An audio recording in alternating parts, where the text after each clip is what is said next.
Welcome back, everybody, to another episode of Comic Shop Talk on the Late Night Chat Network. I'm your host, Nico, and joining with me today, as always, my co-host, Chris. How you doing? Hey, not too bad. How are you? Good, good. Ready to talk some comics? Make sure you're subscribed to the channel, everybody.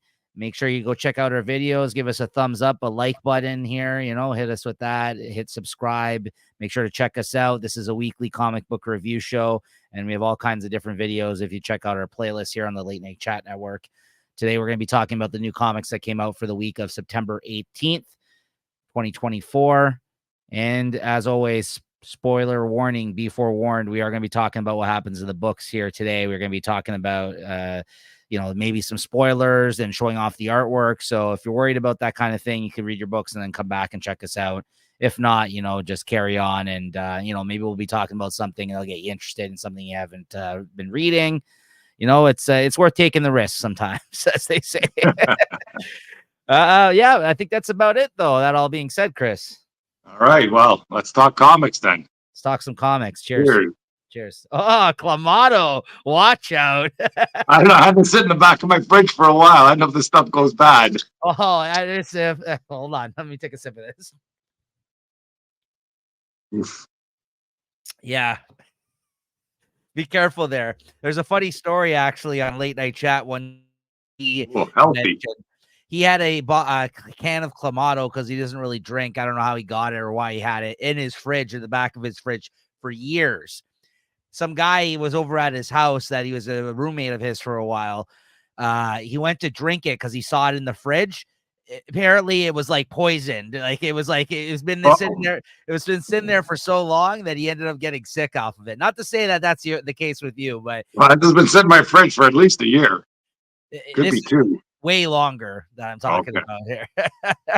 So we commend you, Chris, for taking the chance because you're like, I don't care. You gotta call somebody.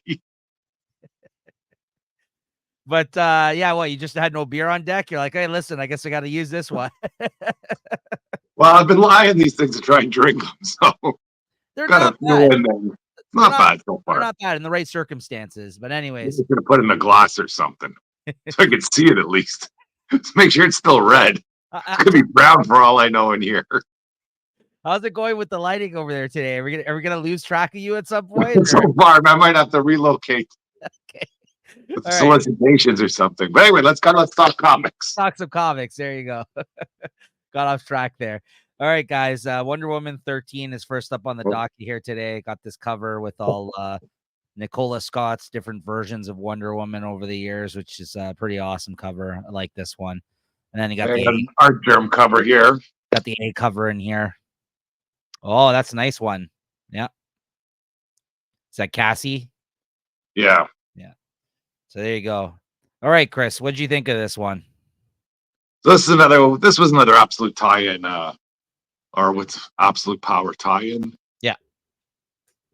And I think with this, I'm still not getting how all these timelines are working together, or how everything kind of works out. But anyway, she's ended up with Steve or whatever. It's Steve Trevor's his name, right?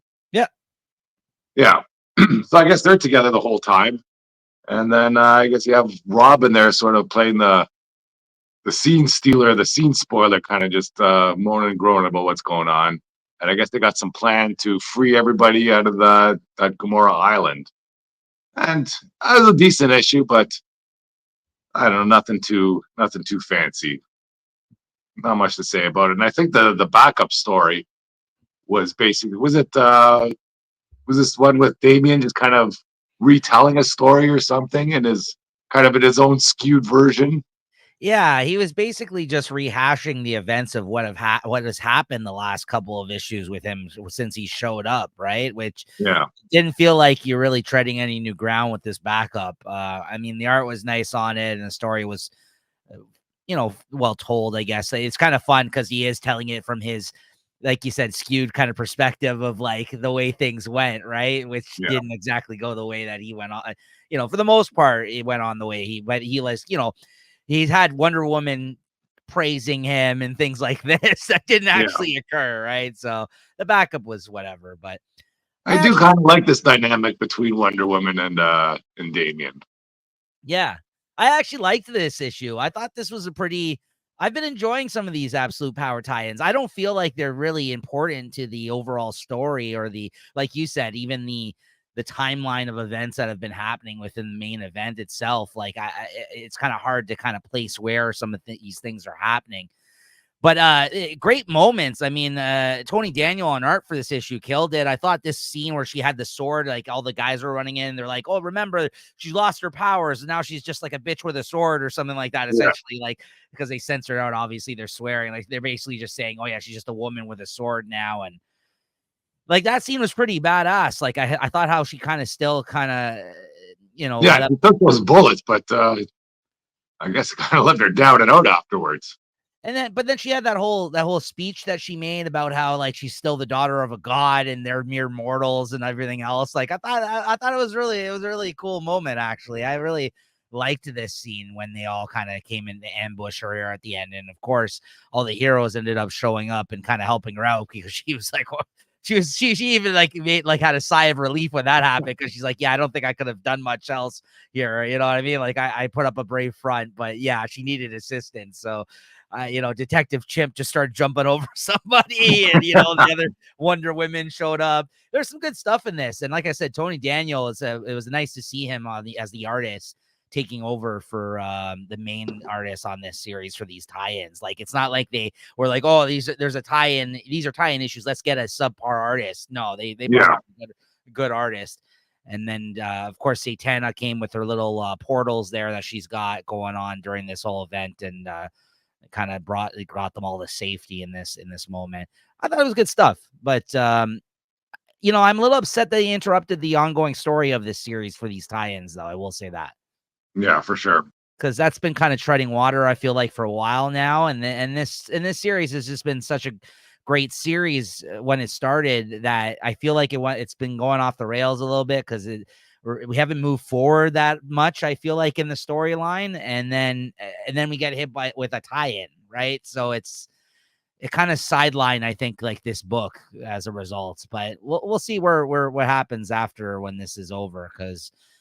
Still one of my favorite DC books, this Wonder Woman book. I do really enjoy it, but I just think it's the last few issues. It's kind of like whatever that big story they've been telling since the start of it's kind of like been Yeah, it's kind of lost some of its momentum now because it was working towards something, and then boom, this comes in out of nowhere, yeah. and not that it's a bad story, it's still not bad, but especially when you kind of have a good story going on, it's tough when you gotta weasel in these two issues of tie-ins just to, Yeah. I guess, to follow up whatever the DC plan is.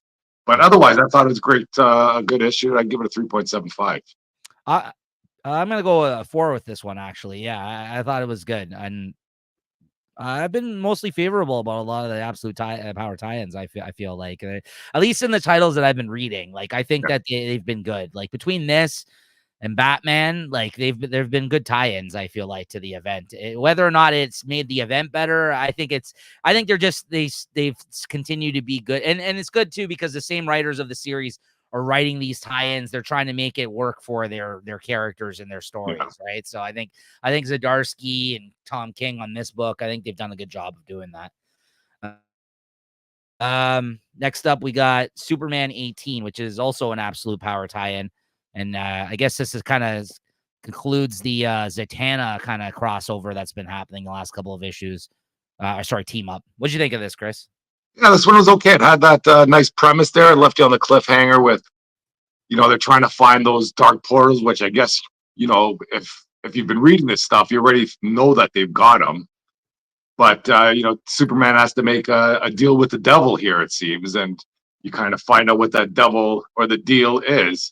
And they kind of stretch it out a little bit in the beginning, which kind of made that interesting. I like that. Superman's like, "Oh, I'm not giving you my soul," and he's had some pretty good reasons why the devil doesn't want his soul. He goes, "I know you got a great pure soul, but you're never dying." And he's like, "I've been dead." Because yeah, and you're sitting in front of me now. I don't think it's gonna work. And then with Satana too, she's like, "Oh, what goes on? Your soul is black as hell. I already got it. Don't worry about that." And I guess he tells Superman he has to lie. I don't know if Superman's lied for him already, or he's got to keep that lie in the bank. Because maybe the lie is saying that Superman would lie, and he's lying by saying that he would lie. That's what I kind of thought about, but I don't know. That part left me a bit confused. But then after that, it was their journey to master these dark paths in the secret worlds that they go through, and I wasn't too interested about that. But How the about one this was okay. though? They brought back this character from Batman Superman World's Finest into it. Oh, That was cool. That was but was that him that they brought back, or that's what he was? He was kind of just remembering when they got together. But this is another sort of version of that, right? yes, but essentially this is like, because this character was, like he said, when they had the Green Lantern ring, they combined themselves like during that period of time, right? In Batman Superman World's Finest, Mark Waid told that story where they were like a combined, like it was almost like a Yeah, Vegito the Super Saiyan fusion or whatever. fusion. Yeah. So like the guy that's masquerading himself as this character, yeah, is somebody else. That's what they were trying to say. But the fact that he's donning this kind of costume was pretty cool nonetheless. I thought that was neat how they brought that of this story. And there's even like I a did direct, like how they tied that in too, yeah, because like these World Finest seem to be going off on its own world. Whatever happens in that World Finest wasn't really, hadn't really happened in the main, let's say, continuity or the main timeline. But now it looks like maybe this stuff does matter and it's part of the story. So that was pretty good. yeah, they even made reference to Dark Crisis, which wasn't the best, but I mean, like, it's kind of cool that again, like he brought in a lot of like other event history here, DC history, to kind of make sense of some of the things that are happening here towards the end of this story, or just to kind of throw some interesting elements in it there for our heroes here, because there's even reference to like the red, which is kind of cool. Like that's a whole DC thing, that red, that thing that's like in between worlds and stuff like that. Like they made Yeah, reference to that and stuff like that. So that was kind of neat. And I thought the art was really good during this story throughout.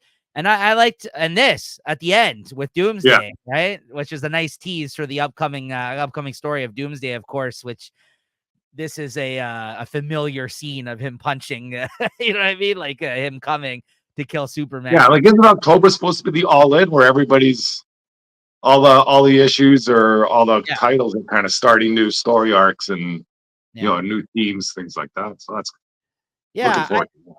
I kind of liked the characterization of Zatanna in this story too, though. And even like Superman, like his whole frustration with hating magic, all things magic. And I liked how Zatanna too at one point was just like, "Oh man, the only person I've had a relationship with is this fucking Constantine who's sold his soul to not one but three demons over the time." Like, so like I think that was kind of nice too. That line, I really liked that, how she was frustrated of like the only person that she's got any attachment to at this point in her life is him, and he's a scumbag. You know what I mean? Like it's just like, you believe this guy? So, Yeah, yeah, it was good stuff. I thought it was a good tie-in yeah. to the end. Yeah, what'd you give this? I give it another 3.75. I thought I liked it. Yeah, 3.75 out of 5 for me too. All right, next up we got Destro number 4. Oh, I think I had the secret spoiler variant for this. Where is it? Here it is. Oh, watch out. Yeah, but it wasn't anything. It's just a pimped out Destro. That is a scene in this, yeah. Yeah. But yeah, what'd you think of this? I haven't been enjoying this story, but I didn't mind this issue. Like, I guess start out with the Tomax and Samot there. They're kind of plotting to take over, I guess, Mars, and Destro's thought to be dead. And I guess it explains this life or this AI that's been taken over.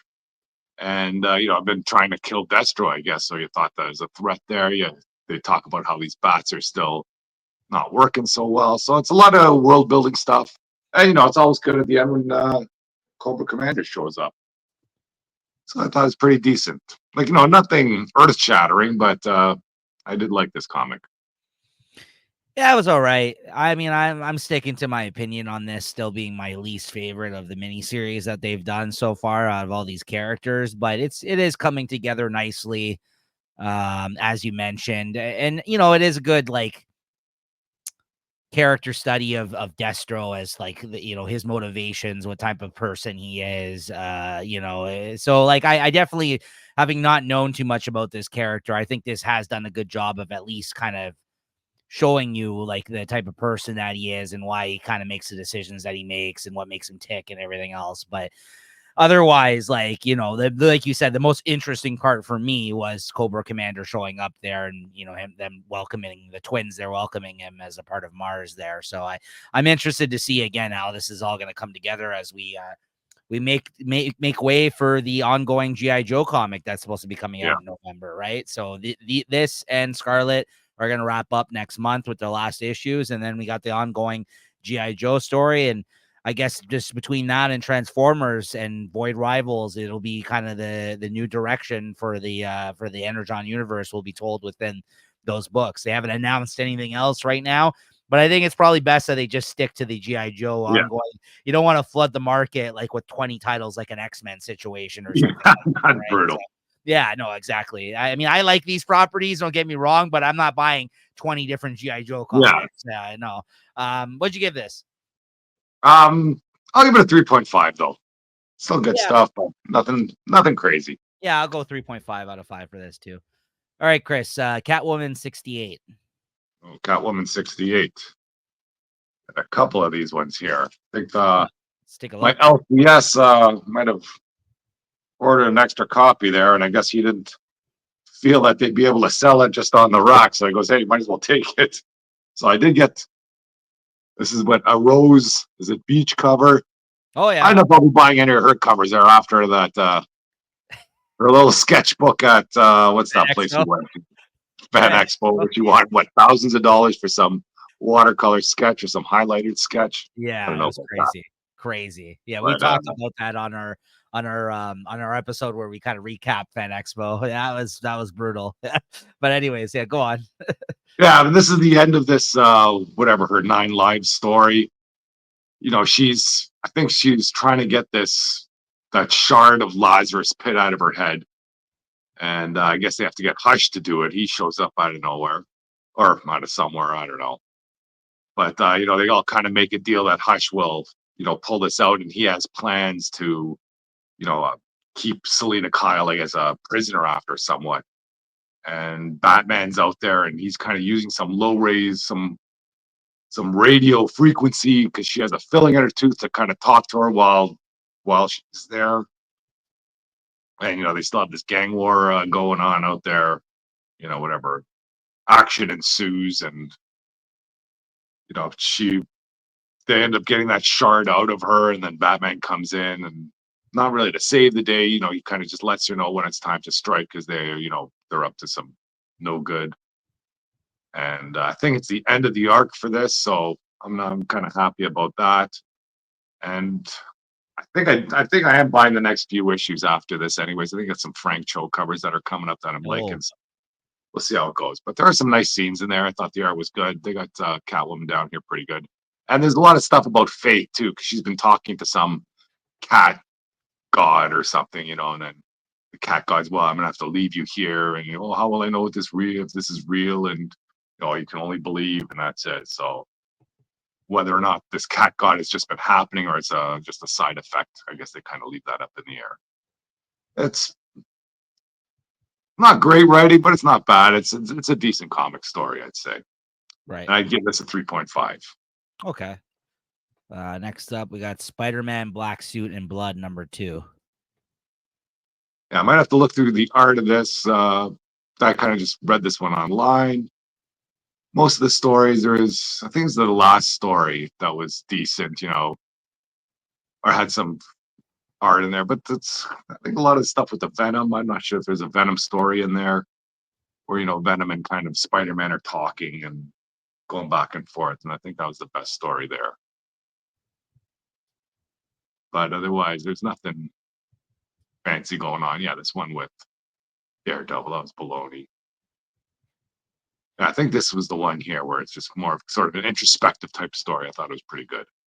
Oh, okay. He's like talking to the symbiote, or Yeah, okay. So that was the highlight of the issue. Then it sounds like for you. yeah. Otherwise, I don't know. Even this whole series hasn't been all that great. I haven't been impressed with a lot of the creative teams that they've been listing on this series. I think that these black, white, and red books have run the like that. I think they've they've had their time personally. Like, I think Yeah. they were good at first, but I mean, you know how I am usually with anthologies anyways, but like, the fact that they have 3 stories per issue, and I said the same thing, I complained the same thing about even on the Ninja Turtles anthology that they did, that was black, white, and green they recently did. It's the same thing. Like they try to put 3 or 4 stories on each issue. So each short story doesn't really make as good of an impact as you would hope in terms of like the storylines that you're getting. And and because you have so many stories, the level of talent you can have on each issue, like you can't have all banger artists and Yeah. writers on each story. But I that's mean, what they should be doing for these things. You should be having like friggin', I agree. top tier artists. Because you're only doing whatever like a 5 or 6 page story, and it should be an honor, I guess. Or the idea is that you get the honor of drawing a Spider-Man comic or something, or putting a Spider-Man story out there. But they just don't seem to do that. I agree, but maybe I don't know how they're going about it, but maybe they need to put in less creatives on each issue. Instead of 3 stories, do 2 stories, Yeah, or instead of like 4 issues, do just 2 issues of this anthology and make them oversized. You know what I mean? Like, because I think that's the problem. Like I mean, obviously there's a level of pool of talent, but like a lot of these guys too are on regular ongoing series. Some of these yeah, guys, right? So it's just like that. It's hard to corral in, I think, at all times the best, and especially because they always have a black, white, and red book on the stands for the last year. So it's, yeah. you know I what I think mean? They need to might have chill out. thinned out the talent pool there after a while. Yeah, yeah. So what'd you give this then? Yeah, I get it's like a 3.25. Okay. Next up we got Witchblade number 3, Chris. I think this is the last one. I just got the first 3 solicits, and she's still learning about her powers in this one. And I guess there's somebody that shows up at the end to try and help her, some guy named Michael. And she's going through the the police force, finding out who's kind of dirty, and she's undercover. So it kind of just explains some of her story, which isn't bad per se, but it's not a story I think I'll be following too much longer. I was kind of expecting more out of this, but what can you do? You win some, you lose some. And I'd How's give it. I was Go gonna on. say, just a quick question. I was gonna say, how's the cheesecake level in the actual comic outside of the covers? Yeah, that's one of the downsides there too.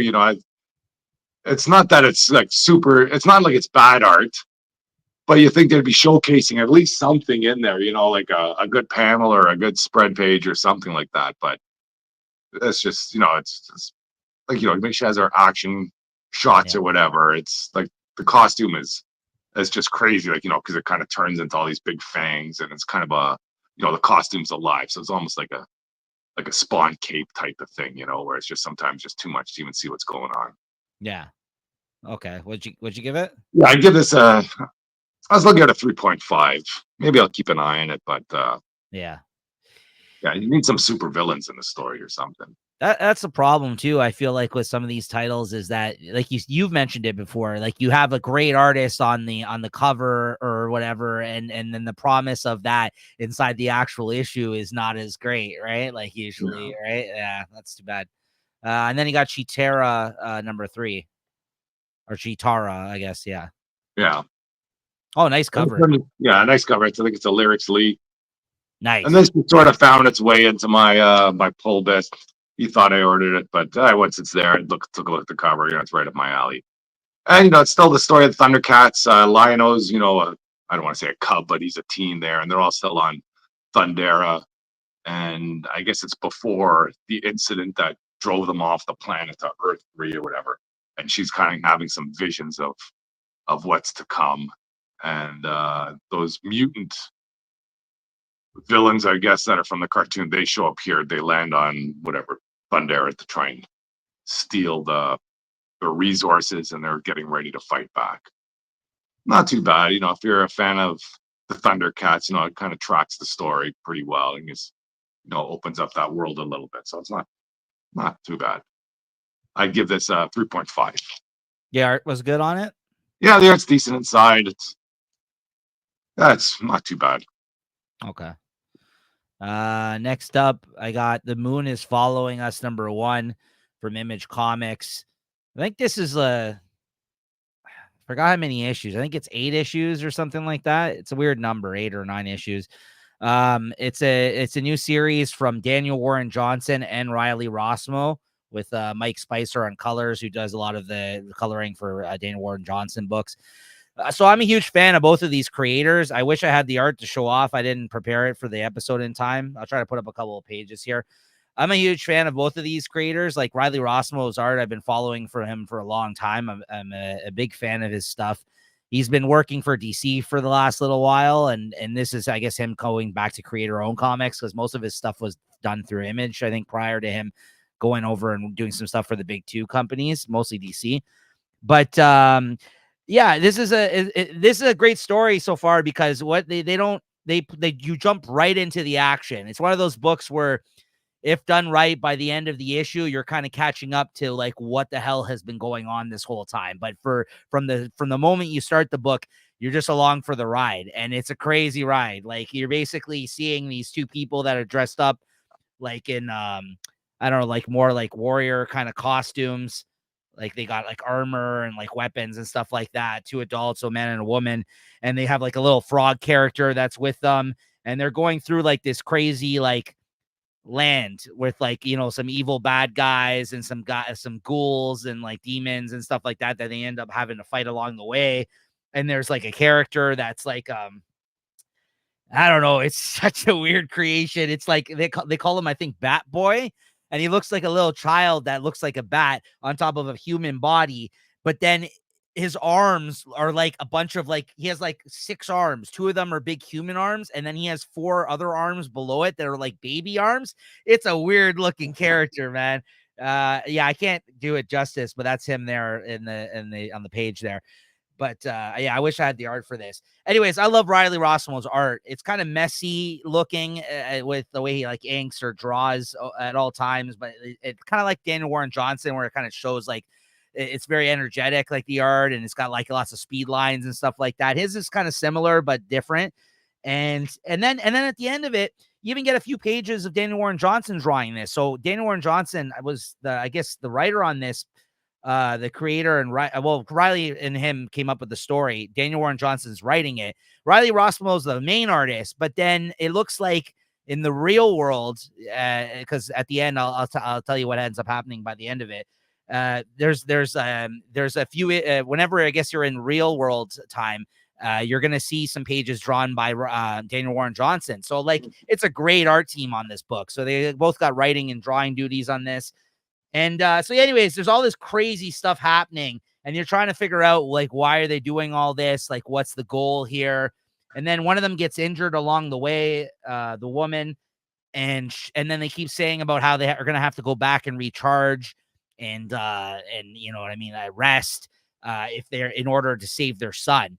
They continue talking about having to save their son, these two. And then by the end of the issue, after she gets injured, they have to, even though they're so close to their goal that they're saying, they basically have to go back, and you see that they basically are laid up inside of a bed, and they had like these helmets on. And I guess these helmets are transporting them to like their son's like dream world or something. Like, and then you see their son in the other room, and apparently he's been in this state for 6 months. So it's almost like they're transporting, like he also has a helmet on, but it seems like they're transporting themselves. Like, I don't know if it's like into his head, his imagination, or something like that that's happened, but they're in like a fantasy world, and they're trying to save their son. And I guess they intermittently take time outside back into the real world if they have to heal from an injury or something happens, and they're talking about that in the scene. Anyways, it was a great hook at the end of the issue, because as good as the art and the adventure was during the issue, you don't know what the hell's going on. And then at the end of it, it kind of lets you know, like, this is what's been happening. And as always, behind Daniel Warren Johnson's stories, it's kind of like more of like a human, kind of an emotional kind of story about family and this kind of stuff happening underneath it all. Just like Duo Powerbomb was, you know what I mean? Like how she was trying to get like her mother had died in the ring or whatever, and she was trying to get, you know what I mean? So like, that's all so it's great stuff. Great first issue. I can't wait for the next one. I give this a 4.5 out of 5 this week. It was an excellent start to a series I was really highly anticipating, and I'm glad that it hit the mark for me. You should check this out, Chris. I think you might like this. It was a lot of fun, and And I just think the crazy things that they're going to come up with, I think, as a result of like being in this world, I think are going to be really interesting to see how things play out in this story, because it feels like anything can happen in this world at this point. So it's very cool. Next up, I got Avengers 18. I kind of mostly checked this out because of you, Chris. You ended up saying you were going to probably check it out last week. I know you didn't end up checking it out in time for the show here. But yeah, this kind of mentions Hyperion, him being back. And the last time we saw Hyperion was during that Heroes Reborn event thing that Jason Aaron had done with his Avengers Forever series too, Chris. I know that he had tied some of that into that.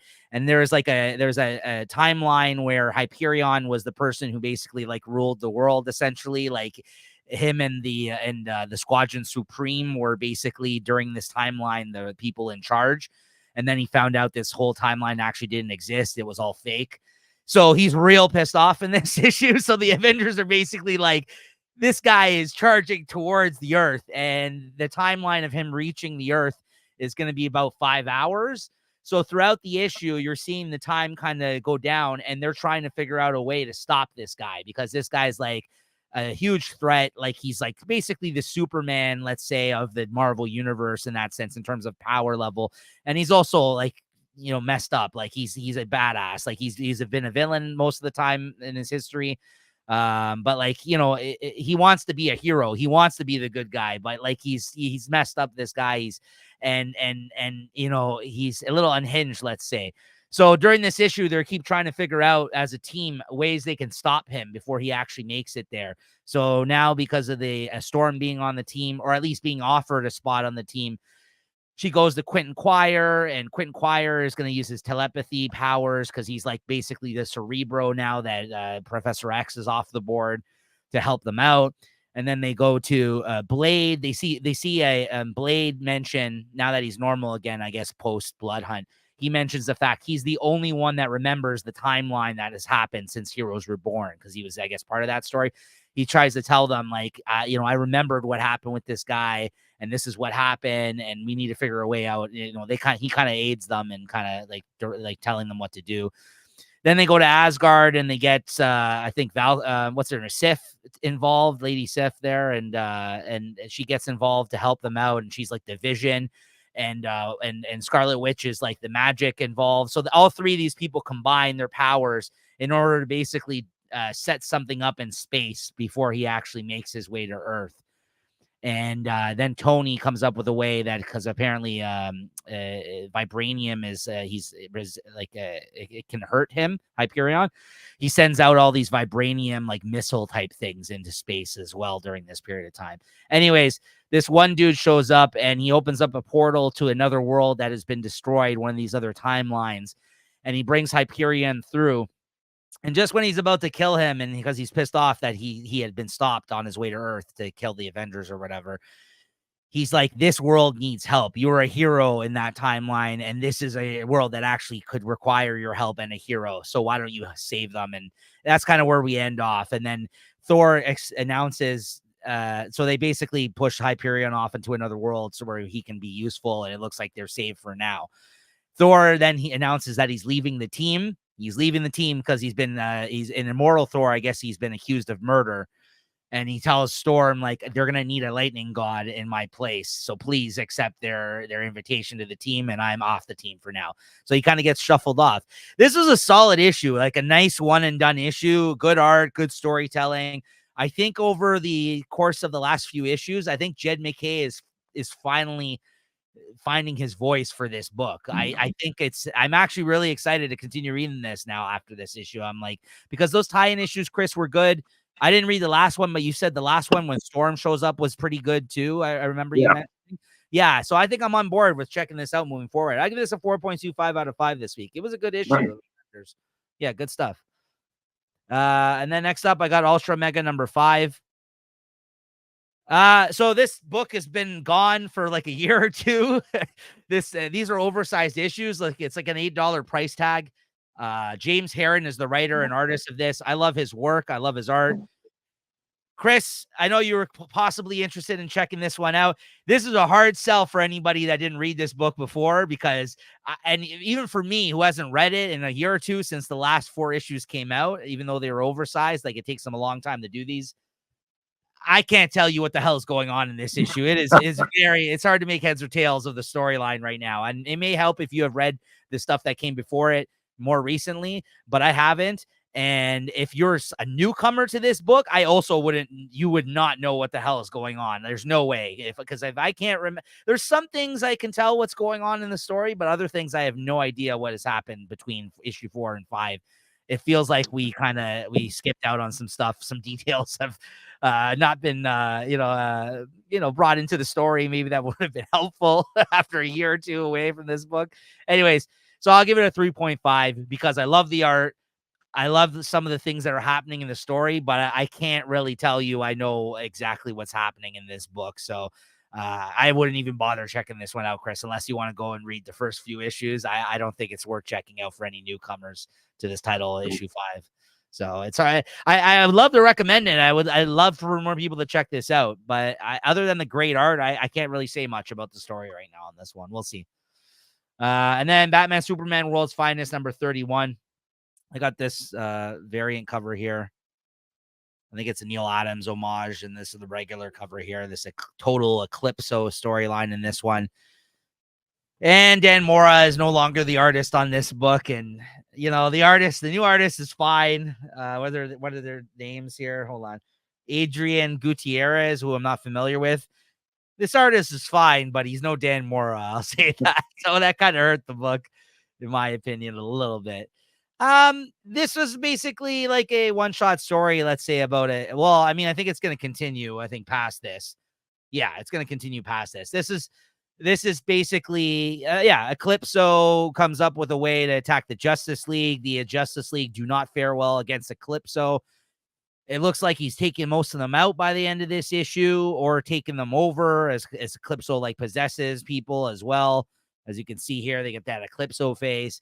And then by the end of it, they have to go to whoever's left out of the Justice League still standing as a result of this, the whole attack by Eclipso, have to go to the GSA for help. So the Justice Society shows up at the end, and the last person standing, who I don't even remember who it was right now, Metallo, I think it is, whoever the robot character is, I forget his name. Red. I forgot his name, not Metallo. That's the villain. Superman. Red Tornado. Red Tornado. Thank you. Yeah.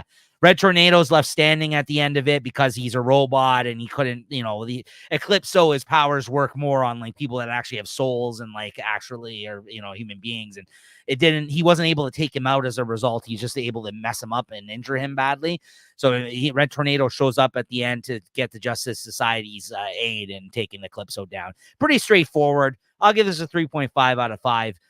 Unfortunately, I will say this artist, outside of not being Dan Mora, who's a really good artist, also had, as we like to call it around here, some of those wonky faces on characters sometimes. Like there's some badly drawn faces at times of some of the characters, I will say, where some panels it looks great, other panels not so much. So I don't know if it was rushed, but yeah, that's where we're at with that one. And then finally, Falling in Love on the Path to Hell, number 4. I don't think I have the art on this one either. Yeah, I dropped this book. This issue or next issue, I think, is my last one that I've pre-ordered. I'm going to just switch to trade on this. It's a good story. I'm still really enjoying it. Jerry Duggan, Gary Brown on art. But I just think now we're getting into like some afterworld stuff, because this is like, sorry, not afterworld, like the afterlife type stuff, and the way that this world works in the afterlife, which I think are more bigger ideas, better suited for like a trade or something like that, honestly. Because I mean, we're 4 issues in, and these characters have just started to finally get to know one another. These two characters that are supposed to have fallen in love. And Jerry Duggan says he's playing the long game in terms of the storytelling in this one. So I just feel like they're not giving me enough bang for my buck every issue to pick it up like in this format. But I can't stress enough. I do enjoy the series. I am going to check it out and trade. But yeah, in issues, I think that's it for me. So I'll give this a 3.5 out of 5. This issue is probably one of my least favorite of all of them. Just because too much didn't really happen in this. It's just more hanging out in the afterlife type of shenanigans. So anyways, All right, Chris, X Factor number 2. Yeah, I just been reading this one online. I think I'll enjoy this better than the first issue. There wasn't so much of this, I guess, the click clock or whatever. Is that what they call it here instead of TikTok? Yeah. There's not, they weren't focused so much on kind of just, I guess, satirizing or Yeah. all that sort of influencer lifestyle. But it does have a few. How did Polaris and Havoc freaking start hooking up again? Last I saw, he had those freaking dogs hanging around his forehead Madeline Pryor. from Madeline Pryor, and out of this comes up out of the blue there. But once that's aside, it's good to see them together. Good to see her in the comic. And I guess they're brewing up a bit of a story here where she's part of the Mutant Liberation Front, Yeah. or at least the Underground Mutant Liberation or something like that. And she's given him the gears that he's a slave to the man, and I think he's, for whatever reason, he still wants to be to make this X Factor thing work. And I guess they do touch on what happened to the original team. I think I like this group better with Havoc than with Angel, that's for sure. Yeah. Same. And yeah, whatever. He tries to infiltrate there and that Mutant Liberation Group, and I guess he's revealed as a traitor, or if he was really kind of believing what they had to say. So I thought it was a better issue. My favorite joke of this issue was how that the manager of the team says that he's on a power dog diet. He's like, sorry, I got to eat a corn dog every 8 corn dogs a day or something. What he reminds me of? He reminds me of what was that HBO show at Which one? The 3 Comma Club guy. Larry Sanders? No, with the Pied Piper. Oh, Silicon Valley. Yeah, Silicon Valley. It reminds me like one of the managers there, or even that billionaire guy that's there. Right. How eccentric that he is. Yeah. Yeah, he doesn't care about anything else. Yeah, he's got to eat 10 power dogs a day, or while he's talking about Angel being in the hospital, he's like chewing on a power dog. He's like, you mind if I power dog? As he like interrupts. Yeah, that's the way he calls it too. That's good stuff. Yeah, that cracked me up. No, I'm with you. I mean, listen, I know you didn't love the first issue. I gave it my favorite of the week. I think I gave it a 5. I just loved how, yeah, like you said, it was like you said, it was a satirical version of the X-Men, and I really appreciated, unlike all the other fucking X-Men books that have been coming out lately, that it had a different angle and kind of view on things. And we're going to be talking about the other X-Men book here in a moment this week. But I felt like now that book is trying to almost do some of this stuff like this book was doing. And I'm like, no, don't do that in that book. Like I got kind of upset by it because I'm like, it works so much better in this book than it does in that other book. So I just don't. Yeah, that's not for X-Men. That's X-Men is for. Well, we'll talk about that anyways. Yeah. So I really like this issue. Like you said, it was kind of, and I do like Havoc because he's such a complicated character in terms of like his history, right? But yeah, how he ends up with all these hotties, I don't know about that either. I mean, it's funny how he falls out of. I mean, the Madeline Pryor situation was not great. Let's say, but he was with her, I guess. But then he just falls back in with her. Yeah, like basically, wasn't he like a slave in that embassy for a while? Hey, listen, a lot of people would be a slave to Madeline Pryor. Yeah, well, that's what I mean. He's like basically a slave the last time we see him. And now we see him here, and it's like he's no worse for wear. From like you think this guy be emotionally traumatized by now. Well, who knows? Maybe he is. Yeah.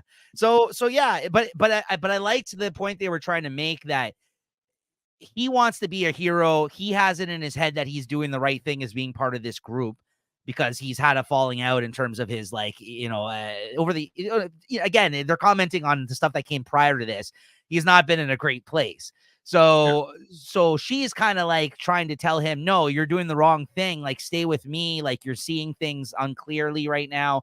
And he's just so gung-ho about thinking he's a hero again and being part of this team that he doesn't care what that means or what the guys' ulterior motives are that are running this group, right? So yeah, I really like this issue as well as the first one. I think this is a good series so far, just because again, even if you're maybe not into this story as an X-Men story, it's at least he's trying to do something different with this book than I feel like the other X-Men books have been doing, which I'll feel like they're just retreading the same kind of story tropes that they've done like 100 times already. So I will say that about this. So, but if it's not, if people don't like this idea for an X-Men book, I get that too. So anyways, what would you give this, Chris?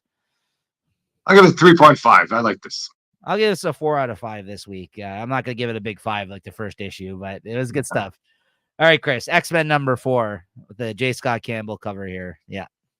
Yeah, nice J. Scott Campbell cover. I have a feeling, though, he's phoning in these covers. Like, they're not bad, but they're not great either. I was about to say, this is not his best Emma that we've seen. I'm looking at all the covers together. Like, they're not, like I say, they're not bad covers, but they're not great. No. But anyways, this was like a more, I guess, magic-focused issue. Magic, Juggernaut. And who's the third one that went with them? That Temper, I think. Yeah. And they get called in to fight some other mutants. I forgot who this guy is. I guess there's some history there. And there's like, if you want to talk about wonky faces, I felt they had Magic's face a little wonky a few times in battle. Yep, but this isn't Stegman. He's not on it anymore after the. Well, he is. I think. I think he's back and forth. I've seen his name in some of the solicitations again. But this is Netho Diaz, who I've never heard before, and Sean Parsons on inks. Yeah, it didn't look great. It's like these faces here are decent, where he kind of tries it. When they just have like the small face in the panel, and it's just like, and they try and put too much expression in him or something. I don't know what's going on, but it reminds me of that Gotham City Sirens one, where it's just brutal expressions all the way around. Yes. But as for this issue itself, this is moving more towards what an X-Men comic is. They're just having some regular, adventures or hijinks, and they all get to use their power. So I didn't see anything wrong with that. But like I said, it's kind of following some of the same old tropes. But that's what I'm looking for right now. So I didn't mind that at all. I just didn't like how they're talking about like this other anti-mutant group that's up against them. Like the whole thing, his whole rap about him being a mutant, but him being the like he wants people to like him but hate the other mutants, and then like the whole thing about the social media aspect of it all. I was like, come on, man, I don't want this from this book. Like, why are you talking about like social media and stuff like that? I just want to see them fight villains, that are one-dimensional villains, that are just straight up bad guys, and they freaking put their team together and beat them, and that's it. None of this, let them fighting these weird mutants with weird powers was enough for me. I don't think they had to cut that again. Like, we all get the angle of there's mutants against mutants and humans against mutants. Like, this is nothing new for the X-Men book. So I just feel like they keep mentioning these things. And that's great if it's working for you. Like you said, like you want familiar kind of tropes and stuff for the X-Men and a good X-Men book. So do I. I just, between that, I just want them to have better villains. I don't like this. Like I said, I'm not a big fan of all this kind of mutant versus mutant stuff that we've seen before. Yeah. And I know what the heck this thing is. He's kind of like, Sugar Man. It's kind of like, look at this Sugar Man. I was like MODOK or something. Yeah, he kind of does look like a MODOK. So I don't know. I kind of didn't like some of the story in this, and I didn't love the art. This is actually probably my least favorite issue of the series so far. Not to say it was bad, but I've been liking this book. I feel like a lot of more than than people I've been speaking to about it. And I don't know. This one, it didn't do justice by that. So, it's funny, Chris, I actually had a conversation with a big X-Men fan. And I was like, oh, man, how about this Stegman art on this X-Men book? He's like, it's not the right fit for this book. I'm like, God damn it. Like, Chris said the same thing. I'm like, my buddy Chris said the same thing. He's like, I don't know what's wrong with you guys. Like, you got a good artist on this book. He's not the right fit. I get it. But it's just like, for me, it's been working. And then this issue, I was just, what is this? Anyways, what'd you give this, Chris? I'll give it a 3.5. But I do think there's good things ahead for X-Men. I'm looking at some of the solicitations. They seem to be, this X-Men team might be fighting the other X-Men team. There might be some trouble brewing between the Avengers and the X-Men coming up in the near future. So that's something to look forward to. Yeah, Jed McKay's writing both those books, so it makes sense if there'd be some crossover between Avengers and X-Men. Yeah. Yeah, I don't know, man. I give this one a 3. I hate to do it. I was maybe even in 3.25 territory, but yeah, I definitely liked it less than you did. So I got to go that low on this one just because the art wasn't good. The art was better. I would give it a bit of a boost, but yeah.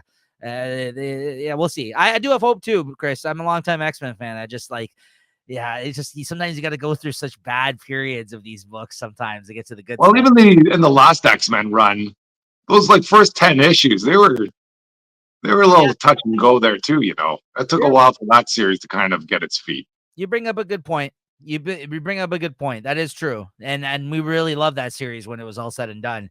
Which I also feel like we're in the minority of. So I don't know. I mean, what do we know? All right. Well, no, we know lots, guys. That's why you watch this show. All right. Anyways, that's gonna do it for our books that we want to talk about this week. Let's look at. It's in time. I'm getting a little dark here again. I was about to say. Let's hit. Honestly, maybe turn on some lights while I get those solicitations ready. All right. I'm gonna hit some comic solicitations for you guys here for upcoming month. I think this is what December. I want to say. I think December 2024. Yeah. Okay. I don't know if it's any better. It's a bit better.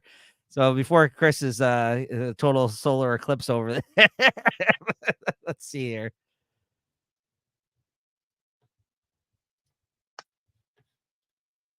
All right. Oh, still here. All right. So let's take a look here. Now you're like in the total dark. All right. So shout out to comicreleases.com. This is the site that we use normally to show off the solicitations. No affiliation with them. We just like using the site. Not a lot of pop-ups or bullshit that's usually associated with a lot of these sites. So here we go. Also, they've now even again, I don't love the whole thing about them breaking it off into categories, but whatever. What are you gonna do? Here we are. Yeah. New number ones and featured series. Okay, time slide number 1. Yeah, I think this is in place of the timeless one. It's like a little preview of the year. Oh, you got a Cable Liefeld cover. There you go. Will you be picking this up? I'll probably pick it up. You never know. Maybe some nice surprises in there. I might read it, but I'm not gonna pick it up. Laura Kinney Wolverine number 1. I don't know. I might just pick up that Scott Campbell cover. I know I just bagged on him, but I feel like his cover still. That one's actually a pretty good one, though. I like that one. Yeah. Maybe. That's a maybe for me. I really love this character.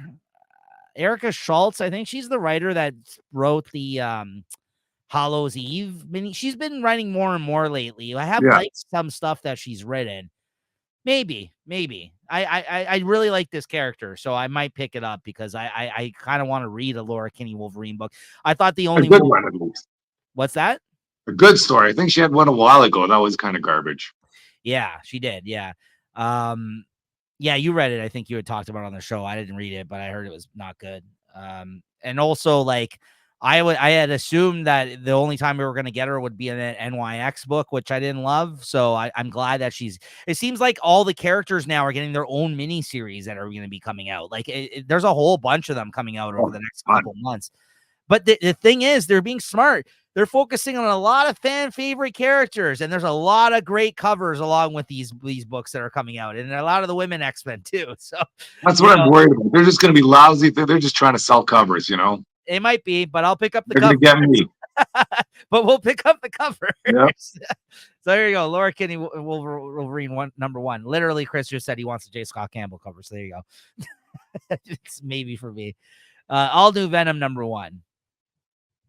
I don't want to get this, but they got Carlos Gomez doing it. I just saw that. These covers are cool. These Street Fighter ones, I like. Yeah, I was going to ask you about those ones. I'm getting some pretty neat ones. For all the titles that I'm actually reading, I'm going to be getting these Street Fighter variants. I like these. This is actually the artist that did these. These are actual like sketches, designs that he did for the Marvel vs. Capcom games. The guy Bengis is his name. This dude actually is an artist that has worked with Capcom. So yeah, this is very cool that they're doing these. These are like character sketches of the stuff that he did for the video games. So I like these a lot. And I mean, if you were like one of these speculator type people, I guarantee that these probably will go up in value, honestly, over time, because I mean, Marvel versus Capcom, they're going to be that's a huge game, right? And they're also going to be bringing out a new a video game of that where they're bringing all the old games back for the new consoles. So that's really cool. Are you in on this then, Chris? Carlos Gomez, you in? Well, you might have sold me on this first issue for sure then, but I'm not sure about this story. There's a new Venom. I know what's going on in there. I wasn't too thrilled with the last Venom run. And I guess that sounds like that other Venom run's going to end with this one here. Yeah. Yeah. Who is the all new Venom? So I guess we'll find out. But there you go. Your friendly neighborhood Spider-Man #1. No. So I looked at a little bit of these solicitations. There are some shitty books coming out from Marvel. Oh yeah. they're really getting wacky with some of these fucking books. Like I have no interest in half of them. But anyways, Infinity Watch #1. No. That's a good Thanos one though. That's cool. TVA, which is the time variance people now from the TV show and the movies. No. Amazing Spider-Man 63. Yes. Mm-hmm. New writer and artist on this though. Looks like I know. Not too thrilled about that, but we'll see how it goes. Joe Kelly's not the only one, I guess, writing this this event of the 8 deaths. I guess maybe different people. And 64. Yes. I don't know who Justina. Oh yeah, I'm definitely getting this cover. Definitely getting that. Justina Ireland is, but she's writing this one. Like this one. This is one of the ones I'm talking about. Kid Pool and Spider Boy. What the hell? Like, who is this for? I don't know. Could be for me. Are you interested in this? I'm sorry if you are. I don't know. Could be something there. I don't know. Halverine #1. I don't know. No, not on this too. That's a cool cover though. He's a popular character, it seems, as Halverine. Yeah. Okay. So here's the thing. I say that, and simultaneously, if you want to talk about dumb and fun, I actually like the idea of this book right here. Hell Hunters has Halverine in it. He is? I thought it's like a Ghost Rider of like 44 or something. No, I believe it's also featuring him. Oh no, maybe I'm wrong. Yeah, it just looks like I feel like he should be in this because it's called Hell Hunters. But yeah, so this is all like World War II characters. 1944, a U.S. Sergeant Sal Romero is parachuting into Nazi-occupied Europe. Young Nazi officer Felix Bruckner becomes the host for an unspeakable evil. In the aftermath of their violent meeting, Romero is reborn as Ghost Rider 44, who sets out not only to take revenge on Bruckner and the Nazis, but to save mankind from annihilation. And then it's got like Bucky and Wolverine and Nick Fury. Like that's kind of fun to me. I think it's dumb. I don't know. I'm definitely gonna read this. I don't know if I'm gonna pick it up, but I'm definitely gonna read this. Yeah, I might read that one then. And then you got Philip Kennedy Johnson writing it, and then Adam Gorham, the artist at Fed Expo that stiffed me on that page, Chris. So that's him. That's him. He's got good stuff. I do like his art. So shout out to Adam Gorham. Ultimate Universe 1 year in #1. Yes. Yeah. I'm definitely getting this cover, this Nick Fury cover. Sick. It's kind of like got a Steranko thing going on there. Yeah, so this is kind of like going to sum up the next year for the Ultimate books, written by the guys doing the Ultimates right now. So yeah, definitely going to check that out. Ultimate Black Panther, no. Ultimate Spider-Man #12, yes. Yeah. I think I might be getting both covers of this because I love both. I was thinking about that too, because that's a good B cover. Ji Young Lee, I have now follow her on Instagram. She's the one that did all those connecting covers I got for the Gotham City Sirens series. Yeah. I see that she's doing a lot of variants these days as well. She's one of my favorite actually right now currently. This artist here, I like her stuff a lot. I think she's also Korean. I think she's a Korean artist, that woman. But yeah, I think I might get both for this one. You got to get the Spidey in the suit. Yeah. Ultimate X-Men #10, no. Ultimate 7, yes. Yeah. I'll go with the A cover, I think, on this one. Deadpool Team Up 5, no. West Coast Avengers 2, yes.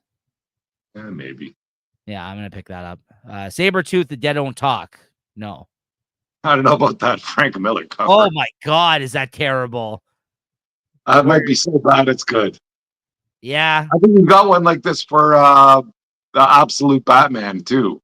Yeah. You're interested in this one? Yeah. No. People will buy it though. Store number 3. No. Psylocke 2. Yes. Yeah, probably. And here's my girl here, Ji Young Lee. There you go. Definitely Yeah. grabbing that. Sick cover. Got to for those covers. Mystique number 3. Yes. They're getting me with these miniseries. Yeah. Sentinels number 3. No. No. X-Men 8. Yes. Chris, you're still in on X-Men? Yeah, yeah, still in X-Men. How about these Marvel vs. Capcom covers? You into these? I might be going for them. Yeah. Especially since the 8 cover's nothing special either. Uncanny X-Men number 7. Yes. And there we go. We got a great Rogue cover there. Yeah. Yeah. For sure. X-Men number 9. Yes. And this is where you get the Psylocke Marvel vs. Capcom cover. Got to go for that. Come on. Great covers. I love these. NYX number 6. No. Phoenix 6. No. X Factor 5. Yes. Jenny Frizen. Definitely going to grab that one. Dazzler number 4. No. Did you read that this week, Chris? Actually, I did read it. That was one of the ones I read. It sucked. Okay, well, there you go. Moving on. Great. Exceptional X-Men number 4. I might continue to read this digitally. I don't know. We'll see. But I'm not picking it up. X-Force 6. No. Wolverine 4 for now. Yeah. Definitely going to grab this, though. That's sick. Deadpool Wolverine, another miniseries here. Weapon Extraction number 1. No. It's by Ryan North, who does the Fantastic Four. Then we got the Red Band books. Wolverine Revenge number 5. 5 of 5. Yes. Yeah. Oh, that's a sick cover. That's nice. That's the Red Band one. Okay, cool. Werewolf by Night, Red Band, no. Blade, Red Band, no. Marvel Zombies, no.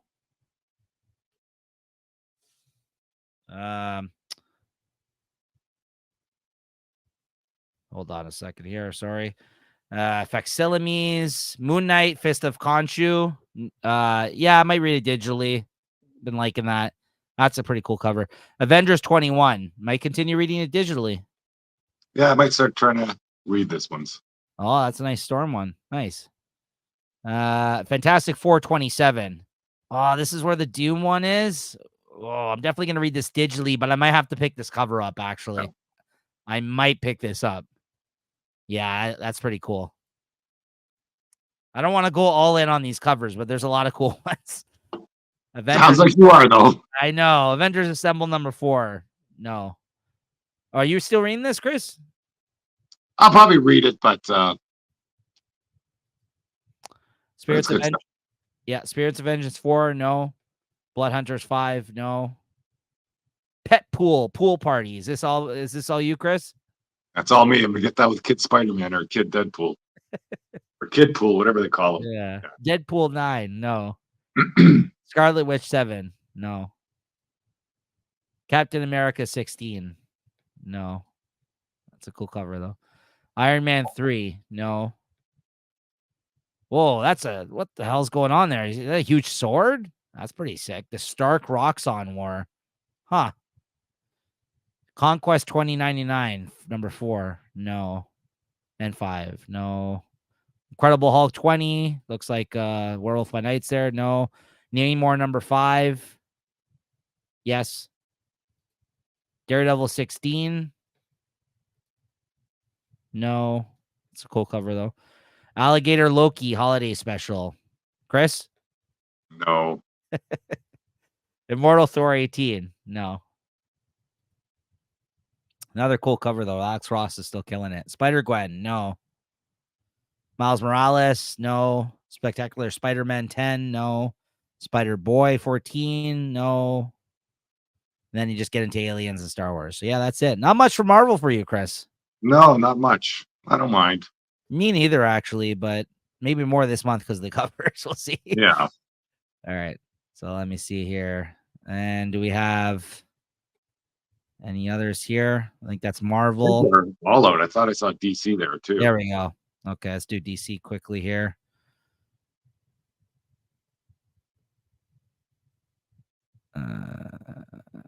This is all books. Yeah, this is all the books. Okay, here we go.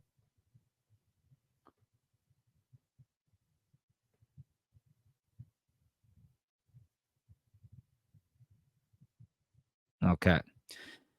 New number one's a feature series from DC. This is the December list is for DC. The New Gods #1. I didn't even know they were doing a New Gods book. Yeah, I don't know what that's all about. Maybe I'll give it a read. Yeah, maybe. Yeah, I might read this online digitally, but yeah, I don't think I'm gonna pick this up. Ram V. He's written some good stuff. I've enjoyed. Challengers of the Unknown #1. I didn't know about this. Oh, it looks like they're doing all like the Jack Kirby stuff. I had no idea. Oh, Christopher Cantwell's writing this? Maybe. Because this is basically their Fantastic Four, the Challengers. Yeah, that's what it sounded like. And they're kind of hanging out on the Justice League base or the Justice Watchtower or something. Right. And Christopher Cantwell has written he did some good Fantastic Four stuff for Marvel. So maybe. And this is actually even the artist that used to do Fantastic Four with Dan Slott. Yeah, they're really going for that here. Okay, maybe. I guess this is all part of the All In, I guess, stuff too, I guess, or I guess. yeah. Metamorpho, the elephant man, the element man #1. Big difference there. Al Ewing and Steve Lieber on art. Oh, I love Steve Lieber. Huh. Probably not, but I might read it online digitally. That's cool though. Batman Dark Patterns #1. No, I don't even know what that is, but I'm good. Enough Batman. Two-Face #1. No. Absolute Universe, Absolute Batman. Yes. Yep. Yeah, for sure. Which cover? That's All that one's pretty not good. bad. Yeah. I'd probably go with yeah, maybe that one actually. This is Riley Rossmo. There you go. Oh no, it's 125. Yeah, no, it's not happening. I'll go with the Nick Dragato one then. This one, I guess. That Becky Cloonan one's nice too. Absolute Superman 2. Yes. You still in on the Absolute Superman? Yeah, I think it might be Ra's al Ghul as his first villain or something. Because they're talking about some Lazarus Corporation. Oh, interesting. Yeah. Crew of Peacemakers. Yeah, I guess we'll see. And then Absolute Wonder Woman. Yes. I'm not sure about the art on this one. If the guy that's doing the covers is the artist inside. Yeah, it's this artist here. I mean, I said on the last issue that was the only thing I wasn't sure about on this one as well, right? So I guess we'll see. I like what I'm hearing about it though, but the art might be a deal breaker for sure. Batman Office, Batman 157. Yes. Yeah, some good ones Yep. here. Detective 1092. Now Tom Taylor's the writer. Yes. Yeah, I think that's good. How about you, Chris? Are you on Detective? I might start reading it, just see if it's like, as long as it's not some like 20 issue arc or something like that last one, that Gotham Nocturne. Right. That was rough. Nightwing 121. No. Nice Batman covers, and yeah, this is a cool cover right here. I like this one. yeah, that negative space. Dan Panosian. Batman and Robin 16. No. Batgirl 2. Might read this online digitally there, but I'm not picking it up. I like Cassandra Cain though. Gotham City Sirens on cover #1. I'm guessing this is just all covers of Birds of Prey, or sorry, Gotham City Sirens. I mean, Harley Quinn 46. Yes. I don't know. Nice cover. This 2 DNA ones for this. What's going on here? Yeah, definitely picking up the David Nakayama cover on that one. Some good stuff. Poison Ivy 28. No. How about you, Chris? You in on this? No, I sort of fell off this one. Damn. Killer covers, though. Catwoman 71. Yeah. Frank Cho. DNA. Frank Cho. Yeah, probably the Frank Cho, and hopefully that the first one was the 8 cover. Get that inside. It's 2-for-1 special. Yeah. Birds of Prey 16. Yes. Still reading this one. Yeah, I'll read it, see what's going on. Hopefully they have a better story going on this time. Yep. Batman and Robin Year One, number 3. Yes. Yeah, definitely in on this. Batman: The Long Halloween, The Last Halloween, number 4, and in this issue, it's Cliff Chang on our different artists each issue. Yes, I'm definitely grabbing this. Chris, you're missing out, man. Yeah, we'll see. Batman: Brave and the Bold, number 20. No. Superman: Justice League Unlimited, number 2. Yes. You in on this? Yeah, we'll see what's going on. Give it a few issues. Superman 21. I'll definitely read it. Dan Morrow's now on art. Yeah. Wonder Woman 16. Yes. Yep. Bruno Redondo on art. Old Nightwing artist. Nice. Action Comics 1078. This is Mark Waid's story, I guess, on the main one on this one. I think I'm out on this, but that's cool. Might get that cover though. This one, the DNA? Yeah. It's pretty cool. But I can't go weekly on a comic like that. They want to go weekly, put that thing it's $2 or $2.99 or something. Yeah. So it's as Chris said, weekly 1078 to 1079, 1080, and 1081. Yeah, that's too much. Superwoman special number 1. No. Looks like Joshua Williamson is doing a one shot of Superwoman. That's cool though. Yeah, I think it's Lois Lane too or something. Yeah, that's who Superwoman. Yeah, it's Lois Lane for sure. Batman Superman World's Finest 34. Whoa, look at that Satana cover. What's going on there? Holy Toledo. That's a cool cover. Why is she all in white? Oh, is that that's the DNA as well. Very cool. That was just very striking. The fact that it's all in white. That's cool. Artist Spotlight variant. Yeah, I'm definitely getting that. Batman Superman World's Finest 34. Titans 18. No. JSA. Yes. Jeff Lemire on it. Looking forward to this. I hope he does a good job. Yep. Black Canary. Best of the best. Yes. Yeah. Ryan Sook. Great artist. Great covers. Yeah, I believe that's his lyrics' cover there. Yeah. Looking forward to this one. I like it's a miniseries as well. Black Lightning 2, no. The Flash 16, no. Green Lantern 18, no. Green Arrow 19, no. Green Lantern, Green Arrow World's Finest Special, no. Although I do like when those two team up. That's cool. Maybe I'll read it digitally. Power Girl 16. You still reading this, Chris? No, I think I've been out on this for a while. Well, actually, I have been reading it. Maybe I'll read this one online. Shazam 18, no. The Question All Along the Watchtower, no. Milestone Universe, Shadow Cabinet, no. DC Horror Presents, no. Creature Commandos, no. Then you got Facsimiles, Holiday Specials, Santa Claus, Silent Night Returns, yes. Oh, there we go. You got Etrigan, Dead Man. Are you in on this sequel, Chris? I'll definitely be reading it. I don't think I've gotten it on the solicitations though. Okay. Or no, it's being coming out just now, right? Well, the first one was, I think, in November. This is December, and it looks like it's weekly. So no, I'll definitely read it. Yeah, I'm in on this. Like the first one a lot. So yeah, it looks like it's a weekly event. I guess the last week of November is the first issue. And then you got DC's Batman Smells Robin Laid an Egg, number 1. Oh, great Riley Rossmo cover. Yeah, good stuff. Lee Bermejo, Dead Man. There you go. The Joker. I might read this digitally. We'll see. Elseworlds, Green Lantern Dark, number 2. No. Dark Knights of Steel All Winter 6. I think I've done with that. I've dropped it. I don't think I'm reading it now. DC versus Vampires World War V, number 5. Yes. Yeah. That's good. Nice House by the Sea. No, I'm trade waiting. Plastic Man No More, number 4. Yes.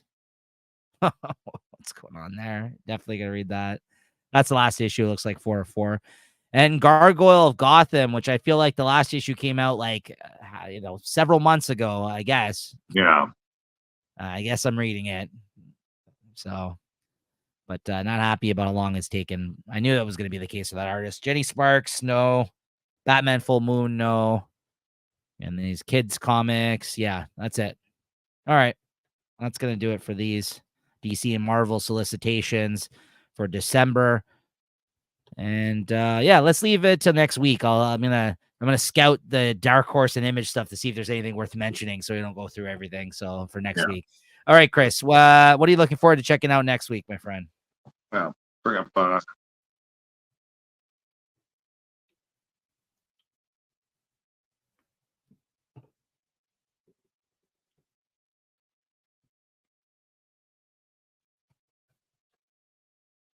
So for next week, we got Ultimate Spider-Man #9, Amazing Spider-Man 58, probably reading Uncanny X-Men 3. Hopefully, I got this Wolverine Revenge 2. I'm not sure if I put that on my pull list or not. And a bunch of other ones to read. What else is there? X Force 3, I might read. That NYX, might read. The Venom War Zombie Oaks #2, I'll probably read. That's it for Marvel. Let's see what we got for going for DC. Try and read Action Comics. We got Zatanna Bring Down the House. Yeah. Harley Quinn. Probably read Power Girl. Oh, the Lobo cancellation special. Pick that up. I think it's done by Kyle Starks too. I think he's writing it.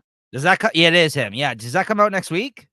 That's what I have it on my list here. Oh yeah, I have it here too. Oh yeah, definitely grabbing that. Yeah. Looking forward to that one. Yeah. It's anything from Image.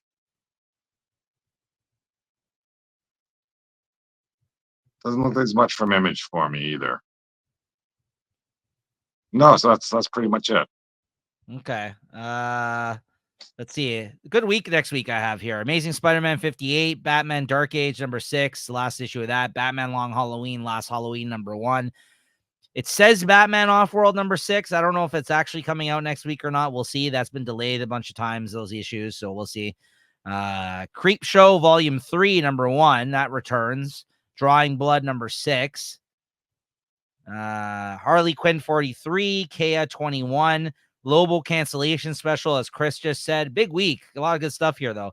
Oh, it's a nice one shot. Mighty Morphin Power Rangers and Usagi Yojimbo. I don't know how those two are teaming up, but it's a thing. It's a thing. Really looking forward to that. Namor #3, Ultimate Spider-Man 9, Uncanny X-Men 3. Huge week for me. Universal Monsters Frankenstein #2, Wolverine Revenge Red Band #2, and Zatanna Bringing Down the House #4. And then hopefully not much else reading digitally, but yeah, it's a lot of books.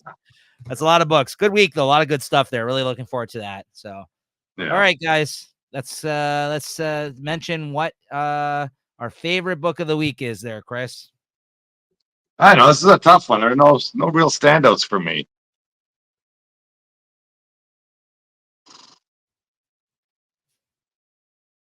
Let's see.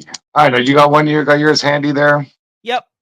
I got to go with The Moon is Following Us #1 from the team of Daniel Warren Johnson and Riley Rossmo. I just really loved this book, and it hooked me by the end. And again, love the art, love the story so far. So I had to go with this. I think if otherwise, I would say in terms of like runner-ups this week, would have to say probably X Factor or Wonder Woman. I thought those were probably the other two good things I read this week. Everything else. Avengers. Avengers is really good, but you didn't read that, I know. But yeah, those are all in the mix, I would say, for runner-ups this week. But this was like kind of the clear winner that's kind of set apart from those ones based off of they had that first issue magic to it as a result of a new thing, let's say, right? So yeah. How about you, Chris? I might have to give it to Wonder Woman. Yeah, not because it was great though either, but it's just a slow week, and this is probably the worst. I think I've given #1s to Wonder Woman before. Yeah, and it's probably the worst one of the ones that I got to, but it was still a good issue. All right, there you have it. So Wonder Woman from Chris, The Moon is Following Us from me, and those are our favorites of the week. And we'll see you back here next week to do it all over again. Thank you, as always, to Chris. We got to figure out your lighting situation over there. I feel like I'm talking to a shadow half the time now. Just like we start at night. You can't start during the day and do this during sunset. Like, when I start out, it'd be whatever, hour and a half for this. It should be bright out still. Now it's what, 7 o'clock, 7:45, and it's freaking dark outside. It's the fall. It's gonna get darker and darker as time goes on. Well, I can go back to where I used to sit before, where I get some more light on me. So, like I The said, couch sessions might be over for now. what's that? The couch sessions might Yeah. be over for now. Don't worry. Like I said, when I see you, I got a light. I think will help you out. I gotta hook you up with something. So yeah, no, it's been good though. So we are the Late Night Chat Network. So there you go, guys. All right, everyone. Thank you for tuning in as always. We'll see you next week. Thank you to Chris as always. And yeah, next week for more of this stuff. Check us out. Later, everyone.